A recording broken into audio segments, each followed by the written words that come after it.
Rede Amigo Espírita, uma ferramenta de união, interação e divulgação do movimento espírita. Acessem www.amigoespírita.ning.com e confira nosso acervo disponível. Rede Amigo Espírita, divulgando, instruindo e unificando.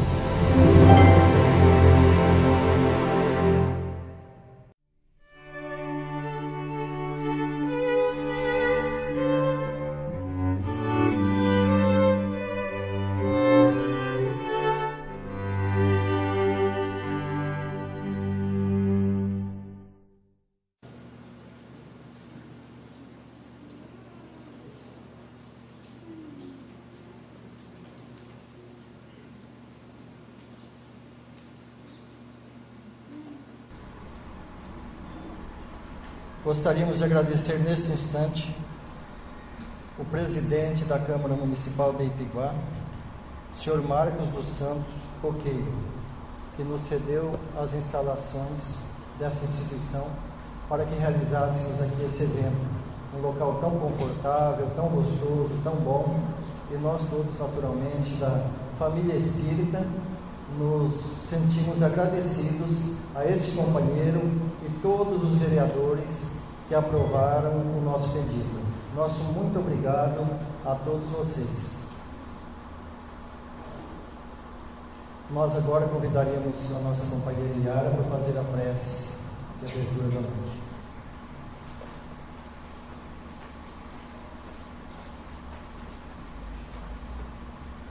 Vamos então trazer até as nossas mentes a figura do Mestre Jesus e extravasar nas nossas vibrações de imensa saudade do nosso Mestre, dos seus ensinos, e rogar para que Ele se faça presente na noite de hoje, através dos seus propósitos, que Ele possa envolver os nossos corações, para que vibremos em sintonia com os ensinamentos do seu Evangelho, que aqui será vinculados, que possamos ter nossas mentes lúcidas, aclaradas, para entendermos, mas principalmente o campo do sentimento para compreendermos.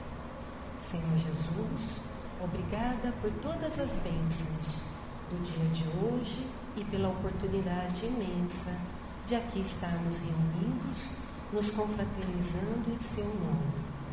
Se conosco, Senhor, hoje e sempre, que assim seja.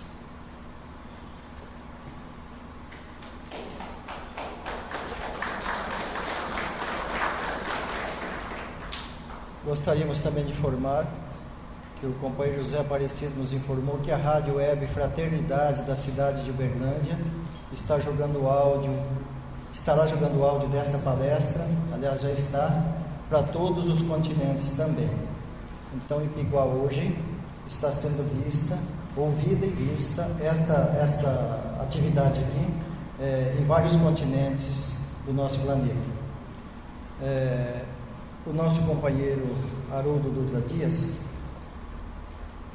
da cidade de Belo Horizonte, é juiz de direito, trabalha no Grupo Espírita da Bênção e é palestrante no Brasil, no exterior, já tendo várias experiências em outros países. O Haroldo já trabalhou, como todos nós, ou quase todos nós já conhecemos, o Novo Testamento traduzido diretamente do grego para a língua portuguesa. Também é o autor do livro ali exposto, Parábolas de Jesus. E então o Haroldo, este companheiro que está aqui conosco nesta noite, a quem nós convidamos nesse instante para vir ao microfone e assumir as atividades a partir de agora. Só lembrando que os DVDs que estão ali e livros são um trabalho e contribuição da Candeias Distribuidora de Catanduva. Depois, quem se interessar, por favor, passe ali.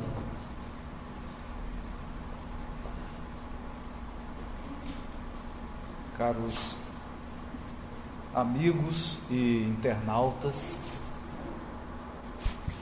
é com muita alegria que nós comparecemos hoje nesse auditório da Câmara Municipal do município de Ipiguá, revendo amigos e tendo a oportunidade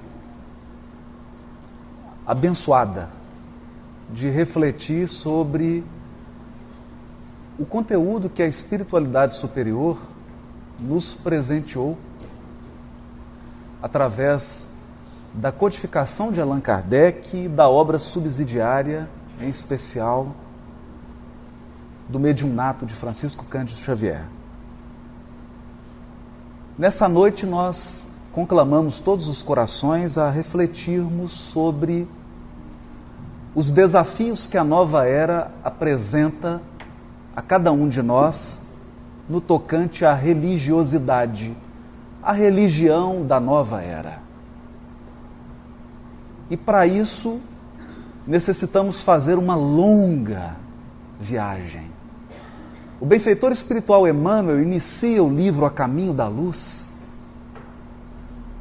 descrevendo o esforço gigantesco, inimaginável. Nós encarnados sequer fazemos ideia do trabalho que o governador espiritual do orbe teve naquele momento inicial em que a bondade celeste desloca a massa solar e lhe entrega, e ele então, com auxílio dos seus técnicos, dá início ao trabalho de formação da Terra, da nossa escola abençoada, do local que seria o palco da evolução de mais de 22 bilhões de almas confiadas à condução e à pedagogia celeste do Cristo. O livro Gênesis de Moisés inicia o seu primeiro versículo com uma frase enigmática. O maior poema sobre o monoteísmo já escrito na história, paradoxalmente, diz assim: no princípio criou Elohim os céus e a terra. O que chama a atenção e o que sempre chamou a atenção de todos os sábios hebreus que se debruçaram sobre esse texto é que a palavra Deus em hebraico é El. A vogal E e a consoante L. E a palavra Elohim é Deus no plural. Por qual razão o maior poema do monoteísmo falaria da criação utilizando Deus no plural? Muitos séculos se passaram até que fôssemos presenteados com a obra Caminho da Luz, na qual Emmanuel esclarece que na direção de todos os fenômenos da vida do nosso sistema há uma comunidade de espíritos puros e eleitos pelo Senhor Supremo do Universo, em cujas mãos repousam as rédeas diretoras de todos os fenômenos da vida. Era a comunidade dos Cristos, dos Elohims, dos deuses com D minúsculo. O próprio Salmo já dizia: vós sois deuses, vós sois Elohims. E nós aprendemos na Revista Espírita de 1868, com São Luís, que no topo da escala dos espíritos puros há aqueles chamados Cristos. espíritos encarregados diretamente por Deus de executar os seus desígnios no universo infinito. E recuando a 4,5 bilhões de anos, nós vemos o carinho, a competência e a equipe do Cristo formando o planeta Terra. O homem, na sua vaidade, diz Emmanuel, não percebeu a sua mão misericordiosa na fixação de todos os elementos. Se nós alterarmos 1/100º a pressão atmosférica da Terra, nós comprometemos a vida biológica no planeta. Desde o ajuste da rota da Terra em torno do Sol, o cuidado em estabelecer as camadas para que os raios solares não prejudiquem a vida, a definição da pressão atmosférica e de uma série de leis físicas que tornassem possível o aparecimento da vida biológica no planeta, nós vamos encontrar o trabalho em milhões e milhões de anos do Cristo. E ao longo de milhões de anos, nós assistimos aos princípios inteligentes desenvolvendo, surgindo os vírus, as algas, bactérias, a flora, os primeiros animais, milhões e milhões de anos gastos na evolução dita biológica. Passados bilhões de anos, a Terra atinge uma nova fase promissora. A equipe do Cristo, depois de fundir e refundir, trabalhar todos os elementos biológicos, consegue estabelecer um corpo físico que nós poderíamos chamar de humano. O ser humano começa a caminhar com as duas pernas, de forma ereta. O crânio já começa a se assemelhar com o que nós conhecemos. Cirurgias são feitas no perispírito desses seres para que o organismo biológico possa absorver essa evolução e esses aperfeiçoamentos que a equipe técnica do Cristo, aos poucos, vai implementando. Um trabalho paciente que ultrapassa a imaginação mais fértil. Nós não nos damos conta de quanto tempo foi gasto para que tivéssemos um organismo, um corpo físico dotado de todos os recursos necessários ao aprimoramento dos seres espirituais que atingiram a razão. Aperfeiçoado o corpo físico, começa um novo trabalho. E Jesus, qual se fosse um pedagogo que conduz crianças, como se fôssemos a uma escola primária, onde a pedagoga trabalha a coordenação motora fina, coordenação motora grossa, estabelece atividades para que a criança consiga ultrapassar os elementos concretos e atingir o raciocínio abstrato. O Cristo também estabelece atividades pedagógicas aos espíritos que se encontravam numa fase infantil.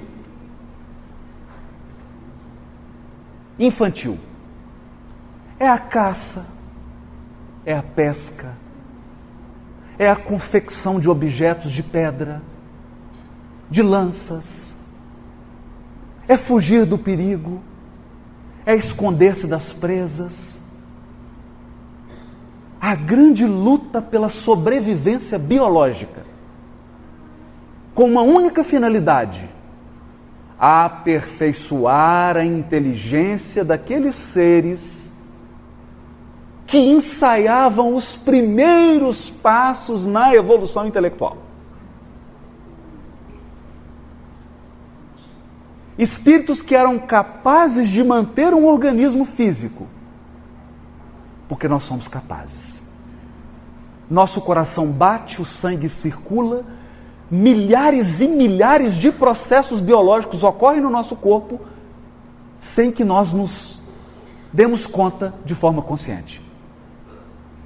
Isso representa milhões e milhões de anos de evolução, até que nós alcançássemos esse automatismo e fôssemos capazes de gerir, de administrar um corpo físico.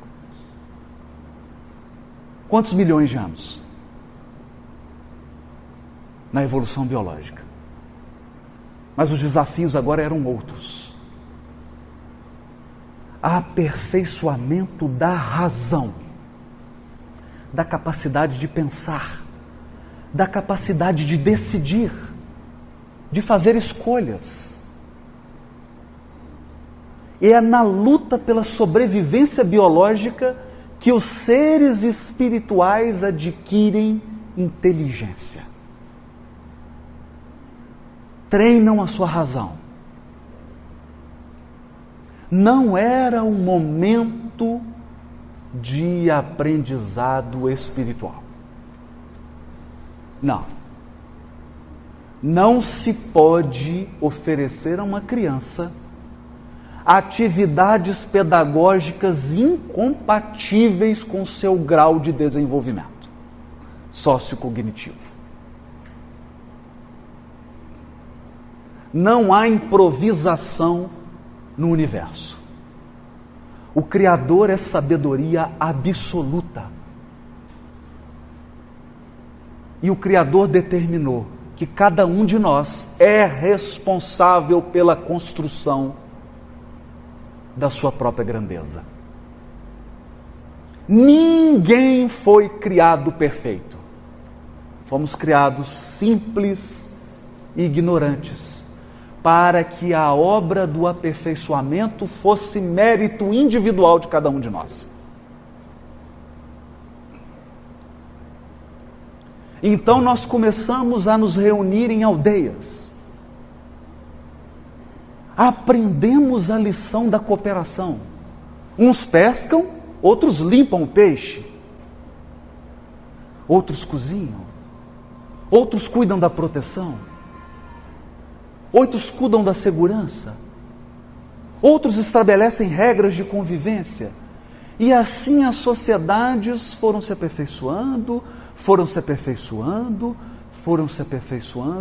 no curso vagaroso dos milênios.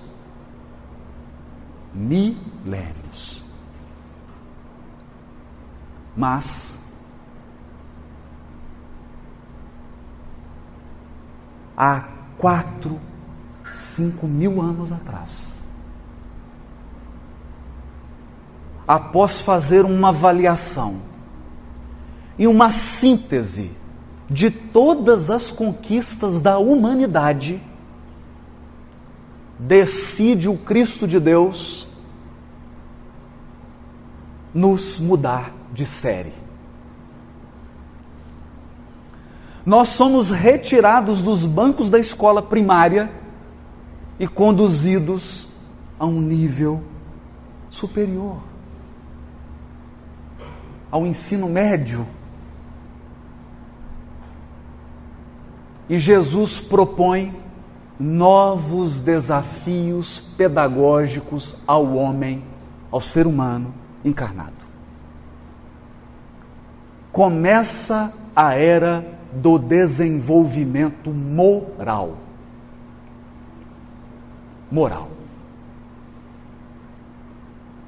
E não há desenvolvimento moral sem aperfeiçoamento da religiosidade.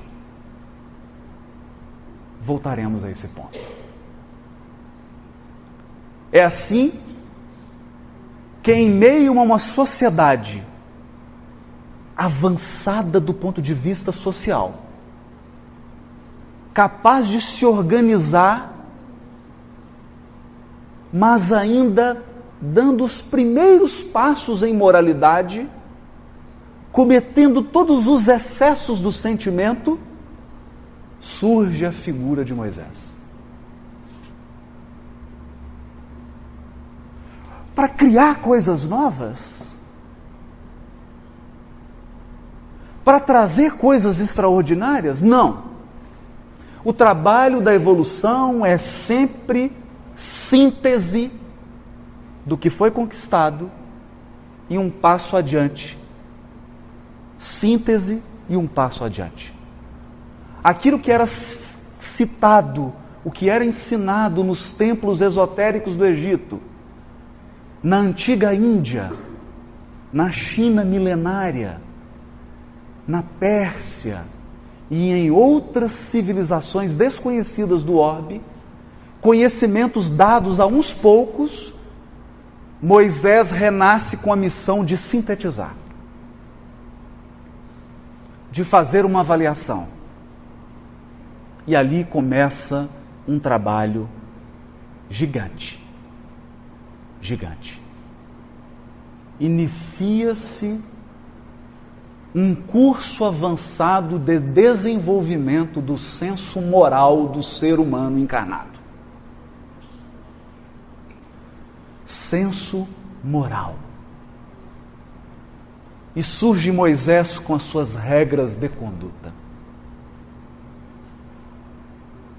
Ele encontra um ser humano com uma religiosidade infantil. Infantil. Qual era a ideia que o homem tinha de Deus? Um Deus tribal. Eu sou da tribo que pesca, portanto Deus é um pescador. E eu represento Deus com imagens da pesca, quando não represento Deus como um grande peixe. Porque é uma mente infantil. Ele só consegue entender Deus com os elementos do dia a dia. Se ele vive de pesca, ou Deus é um peixe, ou um pescador. Se a tribo era caçava, Deus é um caçador. E assim nós tínhamos grupos que adoravam o relâmpago, outros que adoravam a chuva, outros que adoravam a pesca, a caça, etc, etc. Outros que adoravam a guerra, porque se especializaram em brigar. Deus era um guerreiro.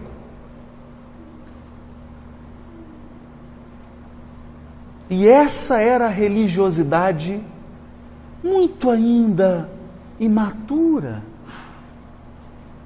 Imatura. E toda religiosidade pede um guia, um líder. Então nós tínhamos os gurus, os pajés, os líderes. Se a tribo adorava a chuva, nós tínhamos um pajé que faz chover. Se a tribo adora a caça, nós temos um sacerdote que reza para que a caça seja farta.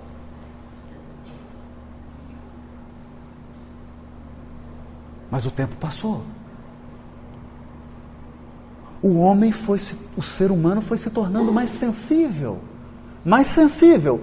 Embora até hoje, 2011, nós encontramos pessoas que vão aos templos religiosos para aumentar o lucro da empresa. E pagam um certo valor a um guru, a um sacerdote, para que faça chover, para que a cana dê uma boa colheita, para que não dê nada de errado nas suas negociações.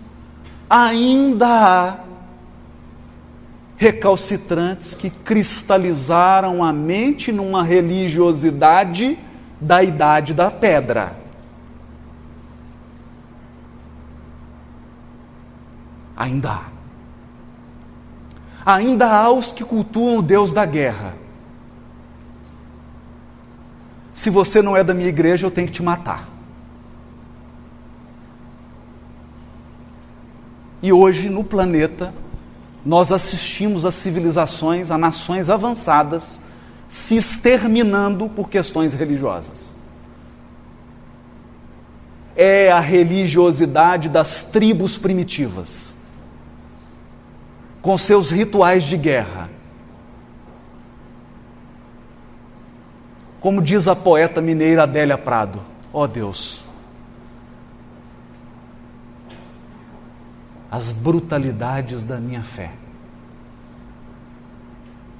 As brutalidades da minha fé. Uma fé ainda bruta. Mas isso é cristalização. Porque no tempo de Moisés, a proposta é de um Deus imaterial. Moisés propõe ao homem um Deus que não tem forma humana. E tem dificuldade, porque enquanto ele fala desse Deus imaterial, o povo está construindo bezerro de ouro. O trabalho do legislador hebraico é gigante. Mas a humanidade avança. Avança e se passam mais de 1000 anos da vinda de Moisés. Jesus envia vários profetas na nação hebraica. A humanidade assiste a um período áureo da Grécia. As maiores inteligências encarnam na Grécia de Péricles. Um movimento comparado ao Renascimento surge na Grécia pré-socrática.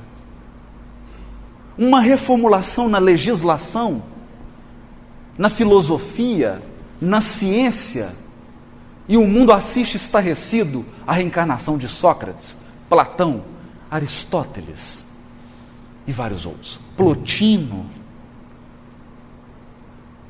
Surge o Império Romano com uma organização política, uma organização militar, organização social de dar inveja. Com suas estradas, com seu aqueduto, com seu exército, com seu sistema de correios. Vários desenvolvimentos. E aí nós nos perguntamos, nesse momento acontece um fato especial, e eu sempre me indago, por que Jesus não mandou primeiro Kardec e não veio depois?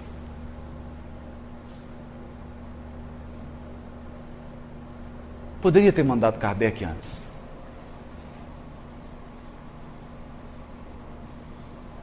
E viesse depois. Poderia? A resposta está na mensagem do Espírito Verdade. Espíritas, amai-vos, eis o primeiro mandamento. Instruí-vos, eis o segundo mandamento. O segundo mandamento. Porque há certos problemas que o intelecto não resolve. Eu nunca vi alguém ser internado no hospital psiquiátrico porque não é muito inteligente.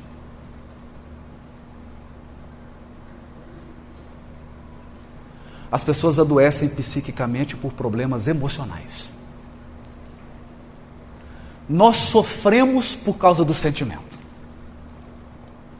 Ninguém toma antidepressivo porque não consegue resolver uma equação de segundo grau. x2 mais 2x mais 5.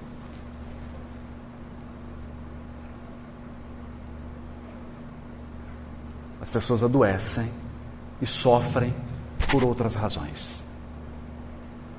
Nesse momento crucial, em que a humanidade, do ponto de vista espiritual, do ponto de vista do senso moral, completara 18 anos de idade, uma decisão celeste é tomada no sistema solar.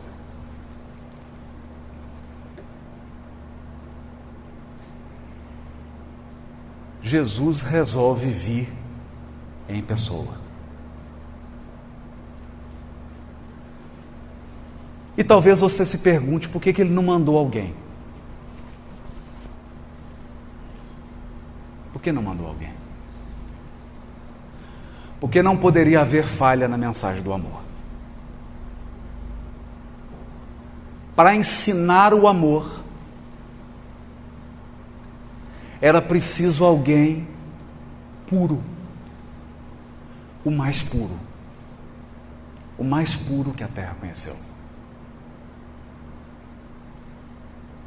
Depois de tanto anseio, depois de se questionar o que é certo, o que é errado, o que Deus espera de mim, o que Deus não espera de mim, o homem alimentava muitas perguntas. Se você abrir a sua Bíblia agora, os profetas do Velho Testamento, você vai descobrir que eles são homens angustiados. Eles estão à procura de respostas. O que é ser religioso? O que é bondade? O que é justiça? O que é Deus?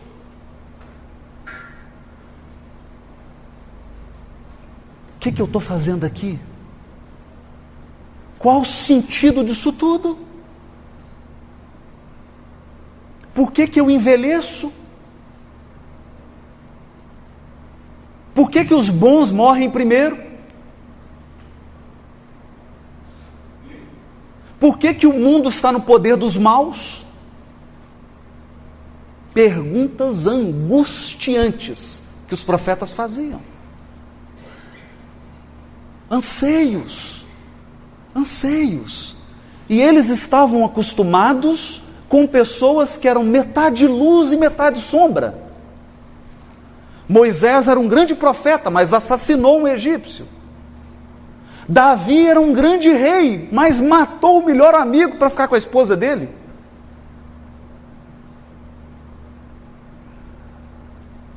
As pessoas ficavam perplexas.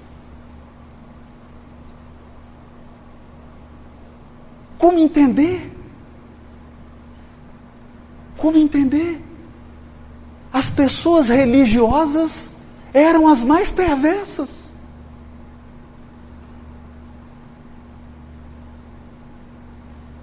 Os que se diziam acreditar em Deus são os que mais matam. Que religião é essa?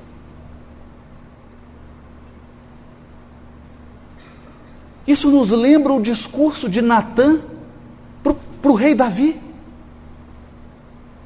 Ele chega para Davi e fala: Davi, quero lhe contar uma parábola e preciso do teu julgamento. Um homem tinha 100 ovelhas e o seu vizinho tinha 1 ovelha. Esse homem matou o vizinho para roubar 1 ovelha, a única ovelha que ele tinha. Qual a sentença desse homem, Davi? O Davi falou: isso é um absurdo.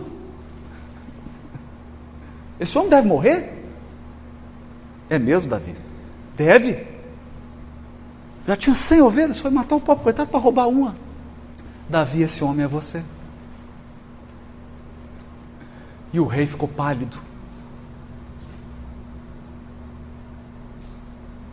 Esse homem é você, Davi. Você tem todas as mulheres do reino que quiser, mas matou seu amigo para ficar com a esposa dele.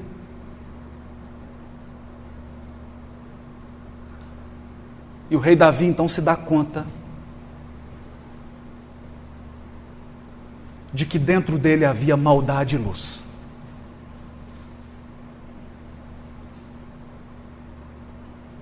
De que ele acreditava em Deus, ele ansiava por Deus, ele ansiava por algo que fosse além do físico. Ele tinha uma fé profunda, mas a resposta não estava nele. E os homens ansiaram por uma resposta. E Deus respondeu. Mandou o Cristo. Mandou o Cristo. E no primeiro momento, nós assistimos perplexos.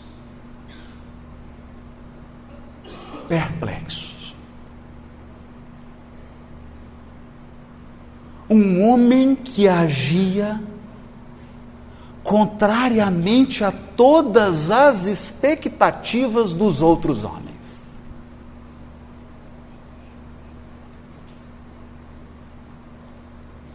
A todas as expectativas. Em uma sociedade que os homens mais inteligentes, como Aristóteles, como Platão, como Cícero, intelectuais que aprovavam a escravidão. Aqueles senhores que tinham escravos, quando recebiam escravos de 10 anos de idade, 12 anos, o que faziam? Furavam os olhos da criança para o escravo não fugir. E todo mundo achava normal. Todos achavam normal. Se duas pessoas fossem surpreendidas em adultério, porque não tem jeito de cometer adultério sozinho. Você precisa de alguém para te ajudar. Mas a lei mandava punir só a mulher. Nunca o adúltero foi punido. Só as mulheres eram apedrejadas. E todos achavam normal. O pai era um patriarca, ele tinha direito de vida e morte sobre os filhos. Se ele entendesse que tinha que matar um filho, normal. E a mulher era contada junto com os cavalos e com as ovelhas.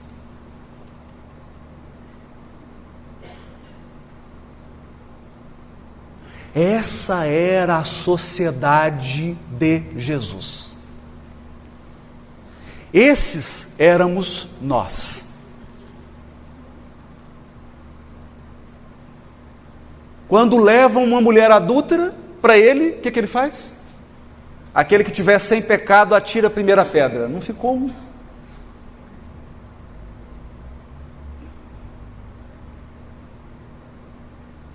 Ficou só a mulher. E quando ela se aproxima tremendo, porque sabia que estava diante de alguém puro. Puro. O que ela imaginava? Que o puro iria condená-la. Que aquele que era imaculado iria julgá-la. O que ela diz? O que ele diz para ela? Eu também não a julgo. Vai, não peques mais. Não a julgo e nem aprovo. Porque Jesus não era condenador, ele era educador. Educador.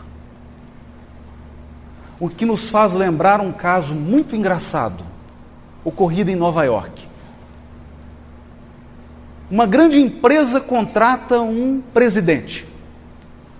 No primeiro ato de gestão, ele toma um prejuízo de $1 milhão. Quando ele verificou o erro que cometeu, falou: estou demitido. O emprego mais curto da minha vida. Ele é chamado então numa reunião e entra na sala de reunião para conversar com o sócio majoritário. Quando ele entra, ele já fala, eu já sei, o senhor vai me demitir, não tem nem o que dizer. Ele fala, que isso, demitir você? Acabei de investir $1 milhão em você, eu vou te demitir?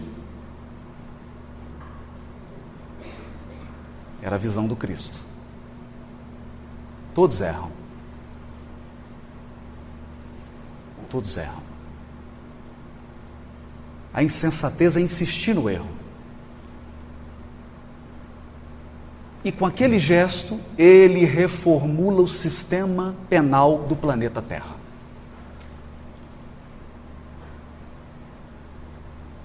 E vários outros atos. Era a religiosidade nunca antes vista. Nunca antes vista. Mas a quase totalidade dos seus contemporâneos sequer compreenderam a proposta do Cristo. Bastou Jesus regressar ao mundo espiritual, que os homens começaram guerra por causa de Terra Santa.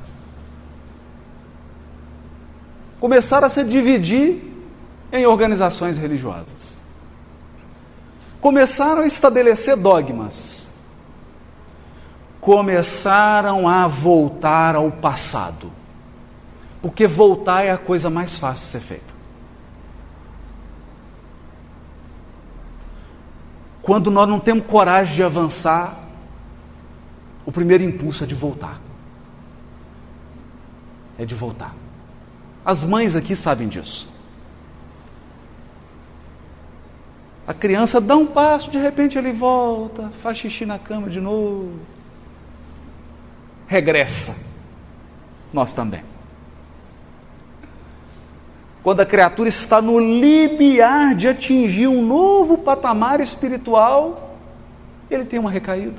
Começa a adorar relâmpago, começa a adorar árvore, começa a andar com amuleto, retorna. Retorna. Como uma criança que voltasse para a posição fetal, espiritualmente falando. E nós regressamos. 2000 anos de regresso. E o mundo assistiu às maiores barbaridades nunca antes vistas em nome do Cristo.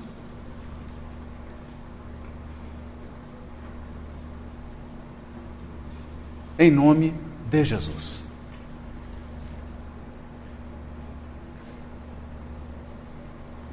Então, a humanidade penetra num novo estágio. O estágio da maturidade. Não mais 18 anos. Não mais o arrobo juvenil. Agora não. Seres espiritualmente amadurecidos. Seres com uma sede diferente. Insatisfeitos com dogmas. Insatisfeitos com propostas limitadas. O Cristo então começa a direcionar missionários que vão abrir o intelecto do ser humano. Vem Galileu e diz: olha, a Terra não é o centro do universo. Quase cortam a cabeça dele por causa disso. Mas começa a dizer, é preciso olhar. E o homem conhece o telescópio, conhece as leis físicas, começa a dominar tecnologias e começa a se questionar: como é que eu posso ser punido eternamente por erros que eu cometi durante 70 anos?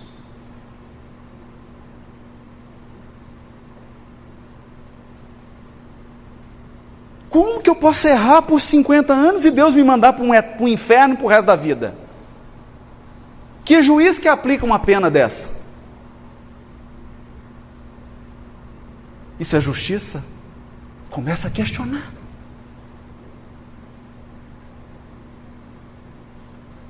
Como que uma criança de 4 anos tem câncer?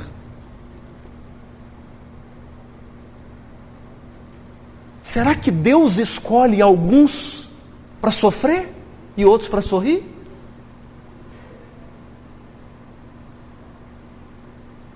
Tem criaturas que nascem, têm uma vida confortável, sem nenhum problema de monta. Morrem de morte natural.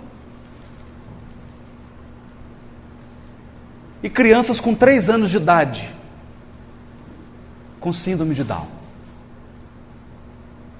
com câncer linfático. Pessoa que perde esposa, filho, num acidente. Tragédias. Por quê? Que Deus é esse? Que Deus é esse? Um Deus que tem um saco de alegria, um saco de miséria?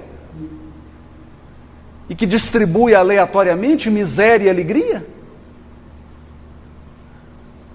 Isso começava a soar de forma desagradável. Essa religião não satisfaz mais nenhum ser humano. Nenhum. E o homem começa a aprender que o planetinha Terra gira em torno de um solzinho pequenininho. Existem sóis 300.000 vezes maior do que o nosso.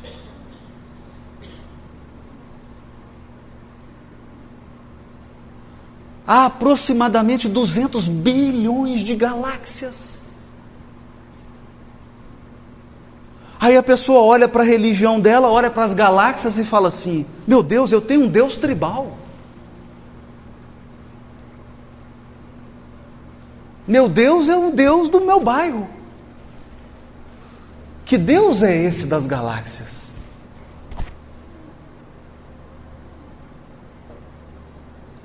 Por que uma criação tão infinita? Por que tanta grandeza no céu e tamanha miséria na terra?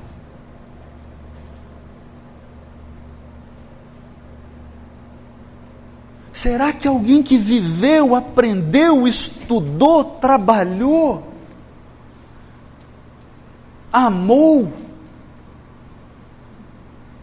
e sente o corpo envelhecendo? Será que tudo acaba com o corpo físico? Então, por que eu amei? Para que eu aprendi? Para que eu fiz esforço? Eu trabalhei pelo quê? Qual que é o sentido? Se tudo vai acabar num caixão. Era uma sede profunda. A humanidade mergulhou numa angústia, na maior angústia. Porque ninguém quer acabar. Ninguém quer despedir. Você não olha para a pessoa que você ama e fala assim: nunca mais vou te ver. Ninguém quer isso.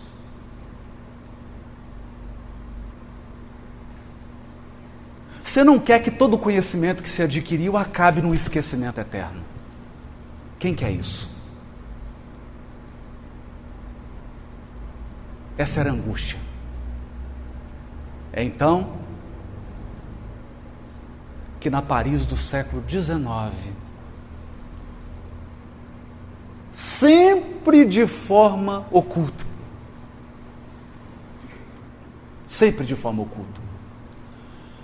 o ser humano é sempre desatento. Os maiores historiadores da época de Jesus sequer se perceberam que havia Jesus entre eles. Tito Livio, tantos outros, Flávio Joséfo, sequer se deram conta que Jesus estava entre eles. Pois agora, há pouquíssimo tempo atrás,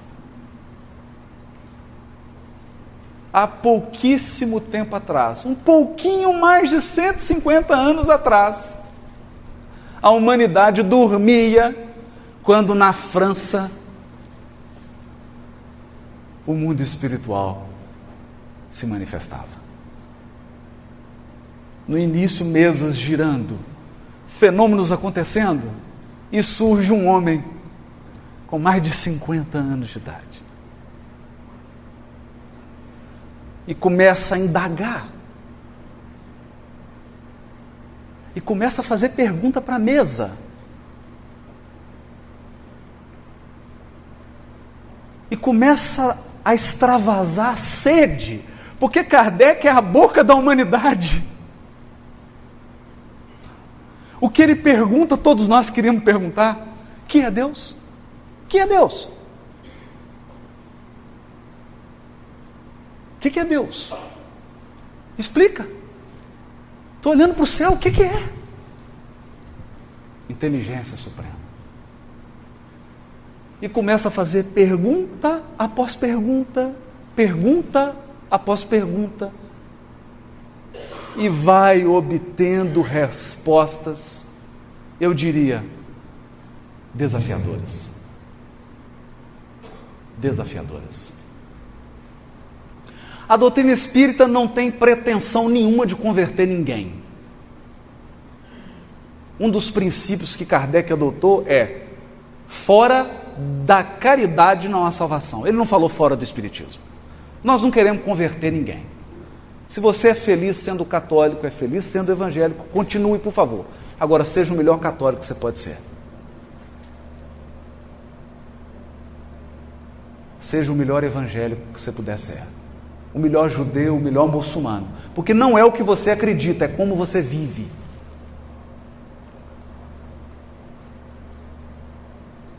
Mas que as respostas do Livro dos Espíritos são desafiantes, são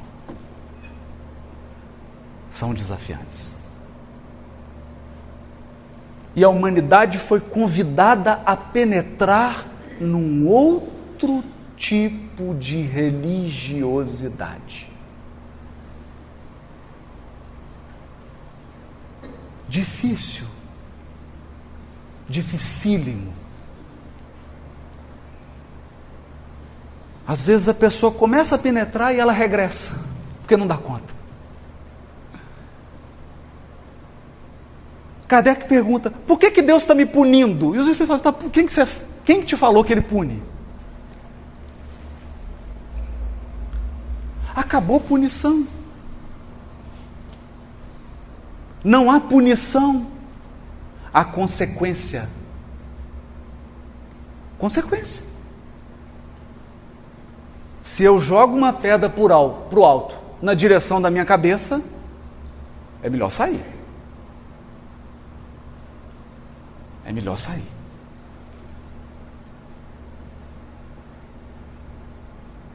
Se você ganhou um alqueire de terra e plantou o que lá em Minas nós chamamos de limão capeta, prepara,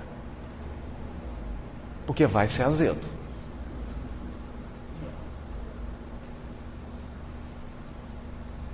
Vai ser azedo. Consequência. Consequência, não punição. Responsabilidade. Construção do próprio destino. Você é tão feliz quanto foi capaz de construir. A felicidade que você tem é a que você construiu. E a infelicidade que você carrega é também a que você construiu. O corpo físico é uma roupa. Porque Deus não poderia ser tão pão duro, criar uma pessoa tão maravilhosa quanto o ser humano para viver 80 anos. Quando vive muito. Para acabar Não pode. Não valeria a pena amar se todas as pessoas que você ama acabam num caixão. O amor tem que ser por mais tempo. O amor exige a eternidade.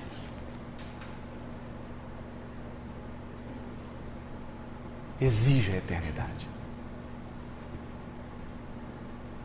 Eu tenho que ter certeza de que o que eu vou aprender vai valer para sempre. Que tudo que eu aprendo é uma conquista para sempre. Porque senão não faz sentido. Não faz sentido.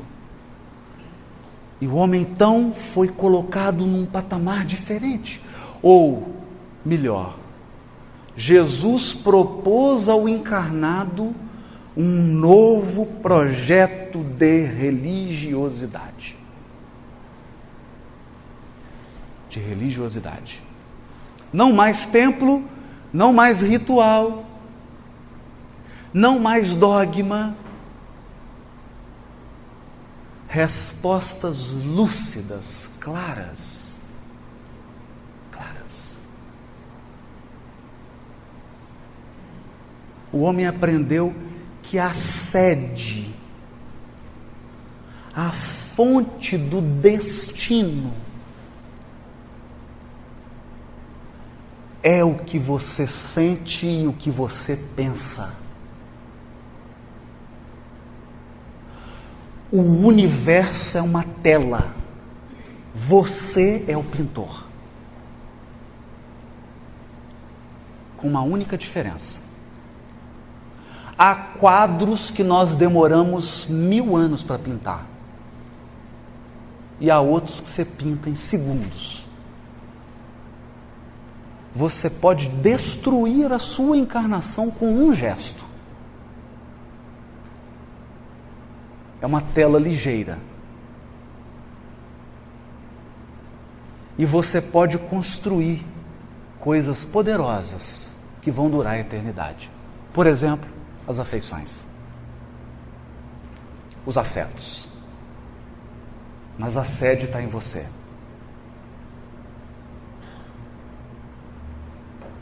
Nós aprendemos com a revelação dos Espíritos que a vida é uma tela de LCD. Aparece nela o que você sintoniza.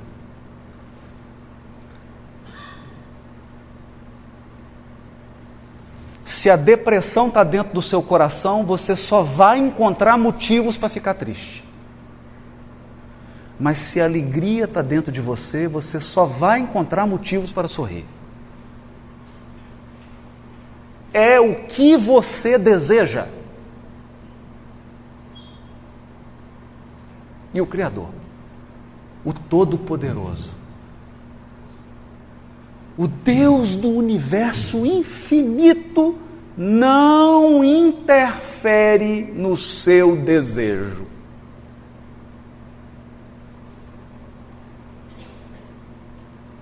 Ele permite que você deseje o que quiser. Agora diz Emmanuel, no Vinha de Luz: cada espécie se alimenta do que deseja. A abelha se alimenta do mel, mas o urubu come carniça.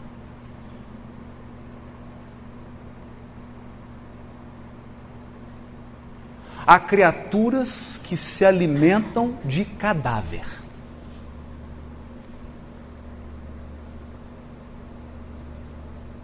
E outras que apreciam a doçura e a beleza.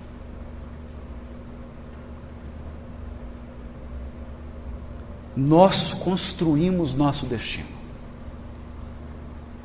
Nós construímos. Com a misericórdia infinita de Deus, que nunca se cansa de renovar. Teu corpo está velho, está gasto. Fica tranquilo, você vai ganhar outro, novinho. A família está complicada? Fica calmo, você vai ganhar uma renovada. Às vezes as mesmas pessoas, mas os papéis mudados. Aquele filho rebelde agora vai vir pai para aprender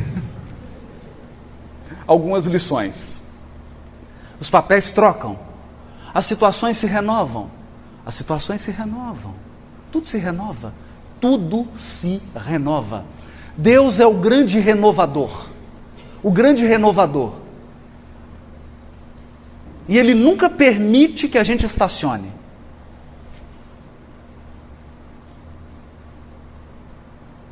Quando você estaciona é por teimosia, porque a vida é um convite à mudança, à renovação, ao aperfeiçoamento. A vida é um convite ao aprimoramento. O Chico Xavier dizia assim: tudo que a doutrina espírita me ensinou é que nós precisamos nos renovar.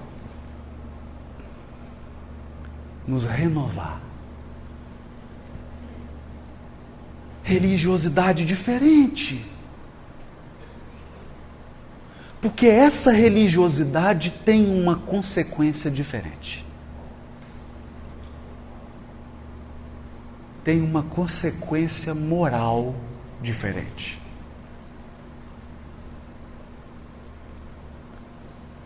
A doutrina espírita não proíbe nada. Mas ela espera tudo. Ela espera tudo de nós. Ela espera que você seja a pessoa mais amorosa que você puder. A doutrina espírita espera que você seja a pessoa mais generosa que você dá conta de ser.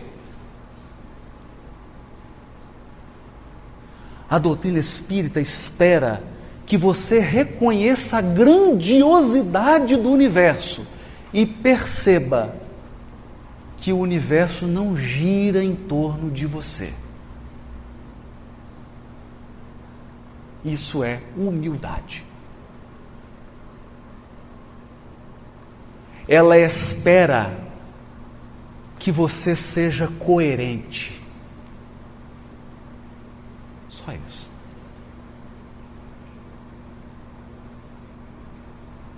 Coerente. Que a sua vida seja o que você acredita. A doutrina espírita espera que você seja justo. Ela espera que você seja muito feliz. Muito feliz. Ela só diz o seguinte: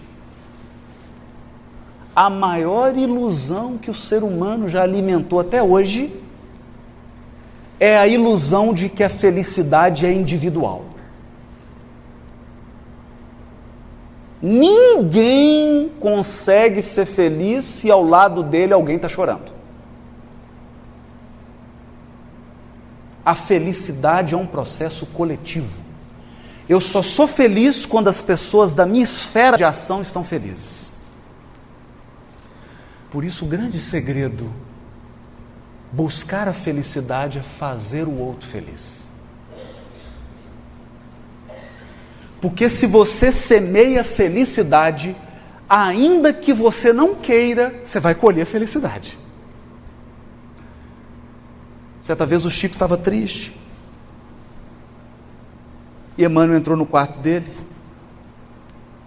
e ele disse assim: Emmanuel, eu estou me sentindo hoje como se estivesse caindo de um prédio de 20 andares.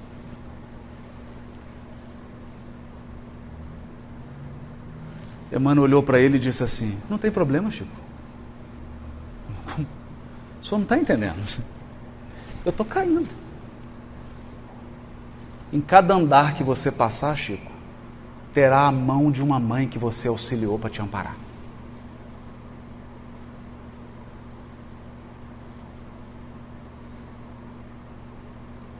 a felicidade que nós semeamos, ela nos busca no fim do mundo.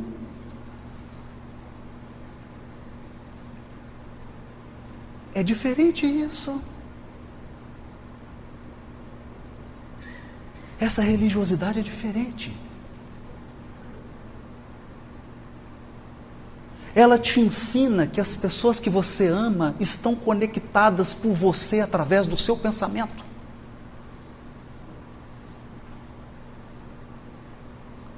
Todos os seus entes queridos que já partiram estão ligados a você.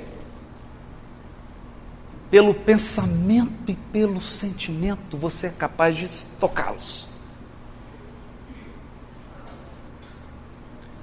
Porque a força mais poderosa que Deus criou é a força do amor.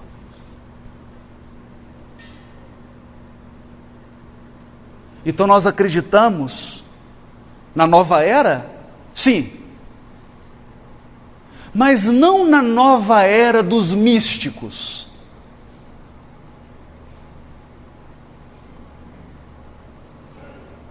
Com a doutrina espírita nós aprendemos a acreditar numa nova era diferente. Numa nova era em que nenhuma criança será abandonada. E se porventura ela perder os pais, uma outra família vai acolhê-la. Nós acreditamos numa nova era em que ninguém ficará privado da oportunidade de aprender. A doutrina espírita nos ensinou que a nova era não haverá miséria. Haverá pão e dignidade em todo lar. A doutrina espírita nos ensinou que na nova era, quando você cometer um erro dentro da sua família, seus familiares vão te oferecer perdão. E quando algum ente querido te ofender, você vai perdoá-lo.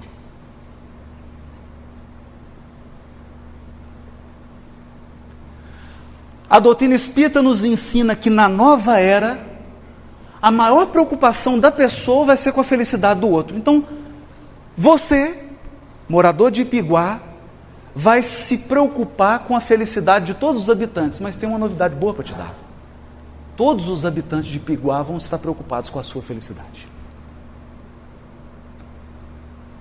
Então haverá milhões de pessoas preocupadas com você.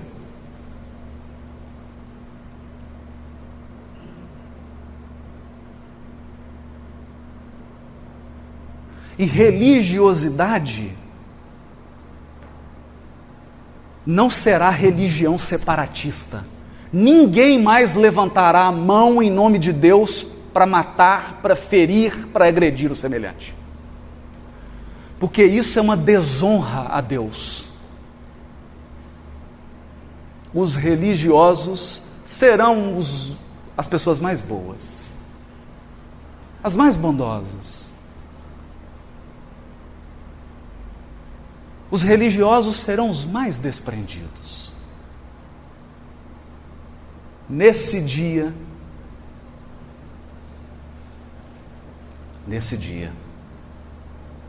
o Cristo de Deus sorrirá feliz.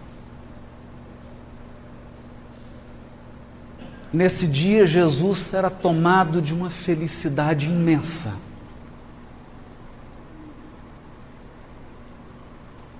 E Ele talvez volte para nos dizer: agora vocês entenderam por que eu vim. Até hoje vocês viveram no orgulho e no egoísmo, mas agora vocês entenderam que Deus é amor. Deus é amor. E quem vive no amor é feliz. E o amor e a sabedoria.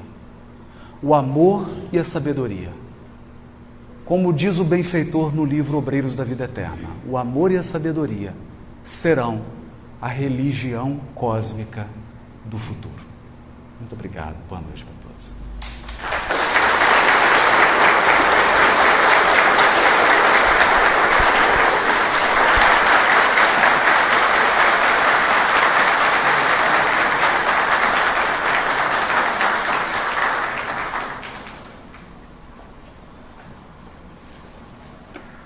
Nós só queríamos informar o seguinte: em primeiro lugar, agradecer a presença do senhor prefeito municipal de Ibiguá, o Efraim Garcia Lopes, acompanhado da primeira-dama, sua esposa, dona Silvana. Nosso muito obrigado pela presença de vocês. O vereador João de Curgo, aqui presente também, a quem nós agradecemos pela presença. Não sei se tem mais algum vereador aí. Se tiver, por favor, se manifeste até nós. Olha, alguns países que estão sintonizados com as nossas atividades dessa noite pela TV web, a Rede Amigo Espírita, e também pela rádio web Uberlândia, além de muitos companheiros do Brasil que naturalmente se identificaram, Alemanha, Reino Unido, Estados Unidos, Luxemburgo, Portugal e Suíça. Então Ibiguá hoje está aí, né, no mundo, né, Frei? Mundial. E possivelmente outros países, mundial hoje, né? Então nós vamos aqui liberar o Haroldo, depois ele estará sentado para autografar, passar o DVD. Amigos, nós vamos passar um trecho desse DVD, A Caminho da Luz, o mais recente trabalho do SER, que é uma organização fundada por nós, uma organização de fins educativos, mas sem fins lucrativos. Tudo que o SER comercializa é apenas para produzir outros trabalhos. Nenhum dos fundadores pode, pelo estatuto, receber lucro ou receber dividendos do que é vendido. Esse trabalho foi inspirado no texto de Allan Kardec, que está no livro Obras Póstumas. No livro Obras Póstumas, Kardec fala sobre o advento no futuro do que ele chamaria de a arte espírita. E Kardec, como um grande educador francês, discorre nesse artigo sobre a evolução da arte. Todos aqui ligados ao tema, historiadores ou estudiosos, sabem que o artista sempre se inspira em alguma filosofia, em alguma crença, em algum sistema de valores ou sistema de pensamento. Assim nós tivemos a arte grega, a arte romana, a arte helenística ou greco-romana, a arte judaica, a arte persa, etc, etc, a arte judaico-cristã. E agora, segundo Kardec, nós viveremos um novo surto artístico, anunciado por Ivone Pereira no livro Recordações da Mediunidade, quando a médium Ivone Pereira diz que ela recebe a visita de Frédéric Chopin e Victor Hugo, que dizem que por volta do anos 2000 eles reencarnariam numa pleiade de espíritos da arte, da literatura, do teatro, para causarem a maior revolução artística no planeta Terra, sob a coordenação de Victor Hugo, corroborando o que Kardec dizia no livro Obras Póstumas, ao dizer que nós assistiríamos a uma arte, agora baseada na temática do espírito,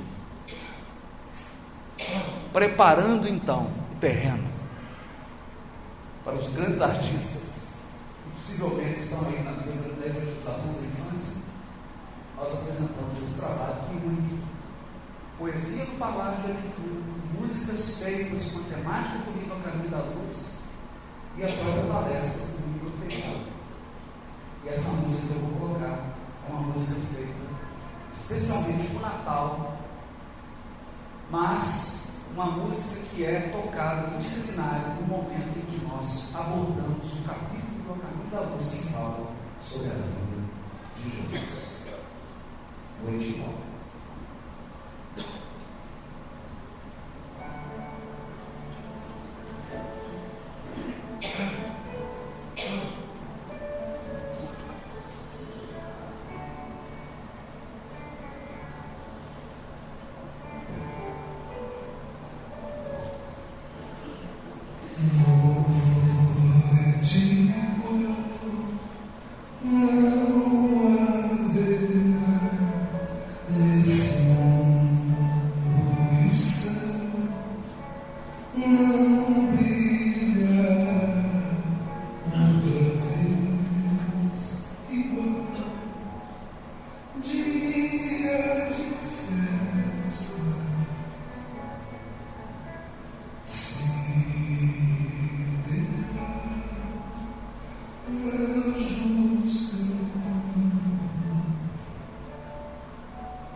Então, agradecidos a todos, com muito carinho, nós damos por encerradas as atividades desta noite.